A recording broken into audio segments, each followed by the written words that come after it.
Right, ode to the west wind written by P Shelley. ये हम इसकी critical appreciation पहले से कर चुके हैं, आपको अच्छी तरह से आइडिया हो चुका होगा इसमें पोइट क्या कहना चाहता है, उसका थीम, उसकी फ़िलासफ़ी, उसकी आइडियोलॉजी, एज के हिसाब से ये काफ़ी कुछ हम डिस्कस कर चुके हैं, आपको बहुत अच्छे तरीके से इसका आइडिया हो चुका होगा। Today we are going to study stanza number 1। आज मैं आपको स्टैंजा नंबर 1 की एक्सप्लेनेशन करवाऊंगी। इसको आप देख लीजिएगा, प्रिपेयर कर लीजिएगा। इसका आपने पहले रेफरेंस लिखना है, रेफरेंस के अंदर पोइट का नेम लिखेंगे, पोएम का टाइटल लिखेंगे, देन आपने इसका कॉन्टेक्स्ट देना है, कॉन्टेक्स्ट में ब्रीफ मेन आइडिया लिख दीजिएगा, देन हम इसकी एक्सप्लेनेशन करेंगे। और मेन चीज़ एक्सप्लेनेशन है, जिसकी मार्क्स की वेटेज ज़्यादा है वो एक्सप्लेनेशन है, इस पर आप बहुत ज़्यादा फोकस करेंगे। So O wild west wind the breath of autumn's being. अब देखें ये जो स्टार्ट है पहली लाइन का, ओ वाइल्ड वेस्ट विंड, ए मगरबी जंगली मगरबी हवा, the breath of autumn's being, तो ब्रेथ होता है सांस, दाव मतलब यू, दाव मीन्स यू। लेकिन पोइटिकल लैंग्वेज है, दाव का मतलब होता है यू। पोइटिकल लैंग्वेज शायरी की ज़ुबान है, दाव यू को बोलते हैं। ऑटम्स बीइंग मतलब ऑटम को, मौसम ख़ज़ां को अगर एक जिस्म समझ लिया जाए तो उसकी जो सांस है, उसकी रूह है, वो वेस्ट विंड से आती है। मगरबी हवाएं जो चलती हैं मौसम ख़ज़ां में बहुत तेज़ चलती हैं। विंड एक होती है एयर, एक होती है विंड। विंड का मतलब होता है तेज़ हवा, एयर जो नॉर्मल एक हवा चल रही होती है, जब हवा शिद्दत से चलती है फिर उसको विंड बोलते हैं। Thou from whose unseen presence the leaves dead are driven like ghosts from an enchanted flame. Thou again you, तुम जिसकी नज़र ना आने वाली मौजूदगी से मुर्दा पत्ते ऐसे भागते हैं, ऐसे ड्राइव होते चलना, ऐसे चलते हैं जैसे कि जिन भूत या जादूगर को देख के फ्लिंग मतलब भाग जाना, कोई भाग जाता है। तो ताकत शो की गई है, इसमें पावर शो की गई है वेस्ट विंड की। Yellow and black and pale and hectic red, pestilence stricken multitudes O thou who chariotest to their dark wintry bed. Okay, ये कलर बताए गए हैं, डिफरेंट कलर्स जो कि इन पत्तों के हैं। येलो, ब्लैक, पेल जर्द रंग होते हैं, हेक्टिक रेड सुर्ख रंग, पेस्टिलेंस स्ट्राइकन मल्टीट्यूड्स।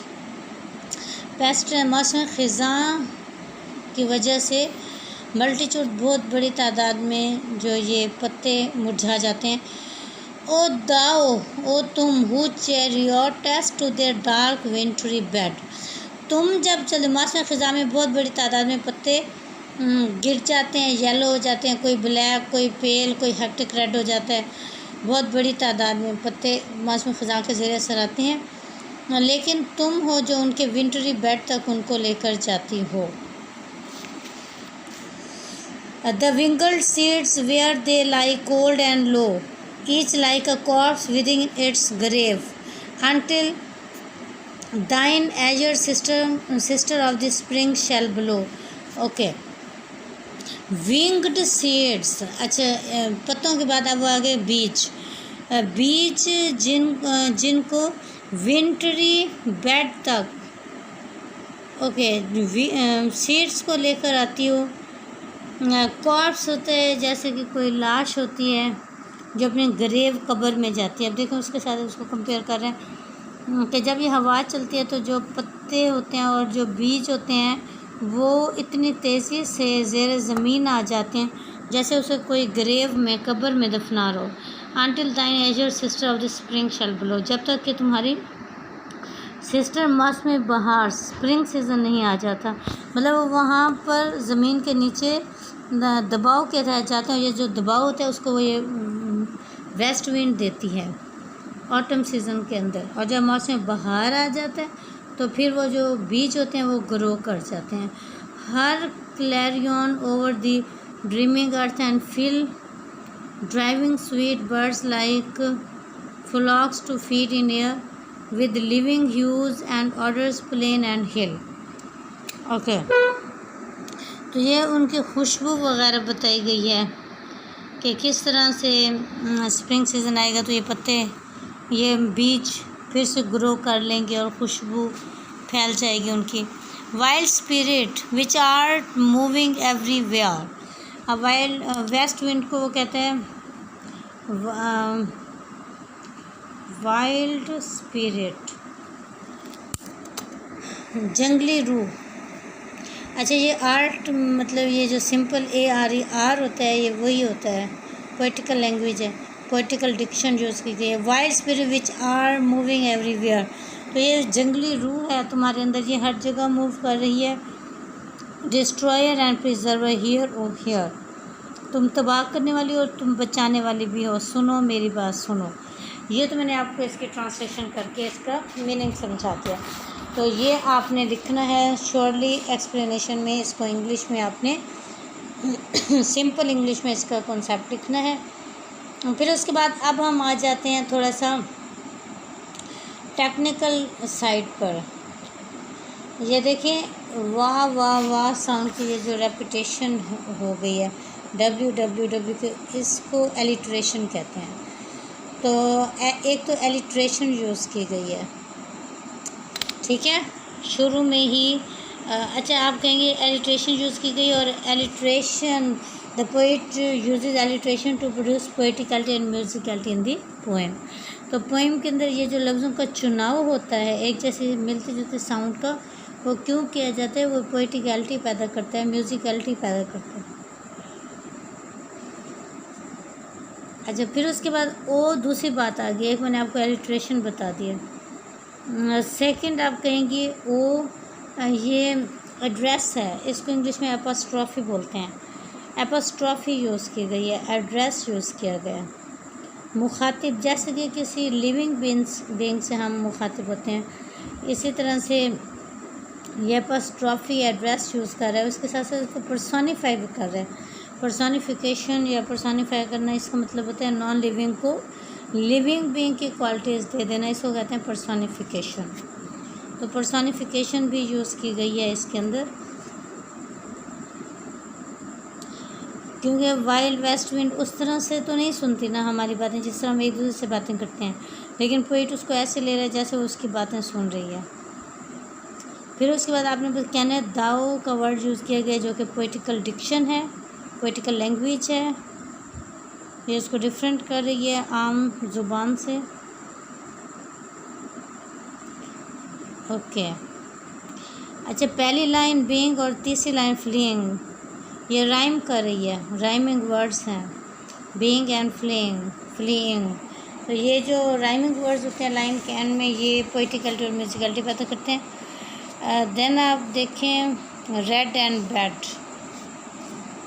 ठीक है, ये जो लाइन नंबर 4 है और फिर उसके बाद 6 है, इनके ये राइम कर रहे हैं। तो राइमिंग वर्ड्स यूज़ किए गए हैं, और फिर हम ये भी बताते हैं राइमिंग वर्ड्स क्यों यूज़ किए जाते हैं। They create poeticality and musicality in the poem. अच्छा जी, कलर्स की बात आ गई है, yellow, black, pale and hectic red. Colour imagery इस्तेमाल की गई है, इमेजरी इमेज से रिलेटेड होती है। तो कलर के इमेजेस हैं, मतलब कि जैसे जैसे वर्ड्स हैं हमारे दिमाग में वैसे वैसे उन कलर्स की शक्ल आती जाती है। तो ये जो कलर इमेजरी होती है ये क्लियर करती है एक्सप्रेशन को, ये बहुत बड़ा आर्ट है, ये फ़न है कि कोई किसी चीज़ को ऐसे देखे और फिर डिस्क्राइब करे जैसे, और के सुनने वाला देखने वाला महसूस करे जैसे उसने वो अपनी आंखों से देख रहा है, जिस तरह पोइट ने देखा वो भी उसको उसी तरह से देख रहा है। तो ये बहुत बड़ा आर्ट होता है, ये आपने बताने कलर इमेजरी यूज़ की गई है। ओके, फिर वेस्ट विंड का इफ़ेक्ट बताया गया, पहले सीट के ऊपर, पहले लीव्स के ऊपर, देन सीट के ऊपर। लो एंड बिलो, ये देखना 7 and 9 लाइन राइम कर रही हैं, लो एंड ब्लो। ये देखें लाइन, ये पोइटिकलिटी और म्यूजिकलिटी पैदा करें, लो एंड बिलो। ये 2 वर्ड्स हैं, राइम कर रहे हैं। और राइट, फिल एंड हिल, आगे फिल एंड हिल, ये हो गया rhyming words. Everywhere and here, ये हो गया राइमिंग वर्ड्स। अच्छा, इसमें एक तो वाइल्ड वेस्ट विंड कहता है, देन वाइल्ड स्पिरिट कहता है, ये भी आपने बताना है कि वेस्ट विंड को किस किस तरह से, देन डिस्ट्रॉयर भी कहते हैं, प्रिजर्वर भी कहते हैं। ये अपोजिट वर्ड्स हैं। डिस्ट्रॉय होता है तबाह करना, प्रिजर्व होता है बचाना। जो डिस्ट्रॉयर होता है वो प्रिजर्वर नहीं होता, जो प्रिजर्वर होता है वो डिस्ट्रॉयर नहीं होता। लेकिन वेस्ट विंड के बारे में पोइट कहता है कि एट द सेम टाइम ये डिस्ट्रॉयर भी है, ये प्रिजर्वर भी है। डिस्ट्रॉयर किस तरह से है? टूटे हुए पत्तों को, जो दरख्त के साथ मुश्किल से लगे हुए होते हैं, जर्द पत्ते होते हैं, गिरने वाले होते हैं, उनको निकालती है, ज़ोर से उनको आगे ले जाती है। ऐसा लगता है हर चीज़ को ये डिस्ट्रॉय कर रही है। लेकिन ये प्रिजर्वर भी है। प्रिजर्वर किस तरह से है कि जो सीड्स होते हैं उनको दूर दराज एरियाज़ में लेकर जाती है, और वहाँ पर प्रेशर से जब चलती है तो वो सीड नीचे आ जाते हैं, उसके ऊपर मिट्टी आ जाती है, वो खुद ब खुद ज़ेरे ज़मीन चले जाते हैं। तो फिर उनकी जो स्पीशी है वो प्रिजर्व हो जाती है। जब अगले मास में बहार में उनका पौधा निकल आता है तो वो प्रिजर्व हो जाते हैं, महफूज हो जाते हैं, ख़त्म नहीं होते। तो देखें किस तरह से पोइट ने इसको इस्तेमाल किया है कि ये डिस्ट्रॉयर भी है और ये प्रिजर्वर भी है। हियर ओ हियर, अब यहाँ पर 2 बातें हो गई। एक तो पर्सोनिफिकेशन है, ठीक है, क्योंकि ये सुन तो नहीं सकती ना वेस्ट विंड, उस जैसे हम एक दूसरे को सुनते हैं। पर्सोनिफिकेशन है। फिर उसका हियर ओ हियर एड्रेस कर रहा है, एड्रेस करने को एपोस्ट्रॉफी बोलते हैं, एपोस्ट्रॉफी यूज़ कर रहा है। फिर उसके बाद आगे देखें एक्सक्लेमेशन मार्क है। एक्सक्लेमेशन मार्क शोज़ दी इंटेंस फीलिंग, इमोशंस। तो ये जो इंटेंस फीलिंग है मतलब बहुत शिद्दत के साथ उसको एड्रेस करके और उसको कह रहा है कि तुम मेरी बात सुनो, ठीक है। चलें, ये आज हमने डिस्कस कर लिया इसका। अच्छा, ये इसके थीम के हवाले से भी हम इसको लेंगे, जो इसकी फ़िलासफ़ी है, इसकी शिद्दत, इसकी ताकत जो इसने बयान की है। देन एज के हिसाब से हम इसको लेते हैं। रोमांटिक पीरियड के अंदर एग्जिस्ट करता है पीबी शेले, और कोई भी पोइट अपनी एज से बाहर नहीं गया, चाहे वो मॉडर्न एज में है, चाहे वो विक्टोरियन एज में है, चाहे वो रोमांटिक पीरियड में है। पीरियड का बहुत ज़्यादा इफ़ेक्ट होता है, आप जिस दौर में रह रहे हैं। ये जो रोमांटिक पीरियड है जिसमें से ये पोएम ली गई है, पीबी शेले लिया गया, इसमें जो ज़्यादा इफ़ेक्ट था वो था लव ऑफ नेचर। तो देखें वेस्ट विंड भी नेचर का एक थीम है, खुद से नहीं बनाया, अल्लाह ताला ने हवा चलाई है, उसको थीम को लिया है। फिर देखें नेचर से ये जो कलर्स हैं, ये सीड है, लीव्स है, ये नेचर के इमेजेस हैं। तो ये रोमांटिक पीरियड भी आ गया। आज मैंने आपके साथ बहुत सारी चीज़ें डिस्कस की हैं कि किस किस तरह से आप एक्सप्लेनेशन कर सकते हैं। अब आप परेशान थे कि आपको इसकी एक्सप्लेनेशन क्लियर नहीं है। अब मेरे ख़्याल में आज का लेक्चर आप बहुत ज़्यादा गौर से सुने, समझें, बुक सामने खोल के और अंडरस्टैंड करें तो आपको बहुत ज़्यादा चीज़ें क्लियर हो जाएंगी कि एक्सप्लेनेशन आप किस तरह से कर सकती हैं। इसके साथ ही मेरा लेक्चर ख़त्म हो रहा है। अगले लेक्चर में इंशाल्लाह हम स्टैंज़ा नंबर 2 डिस्कस करेंगे। तब तक के लिए अल्लाह हाफ़िज़ एंड गुड बाय।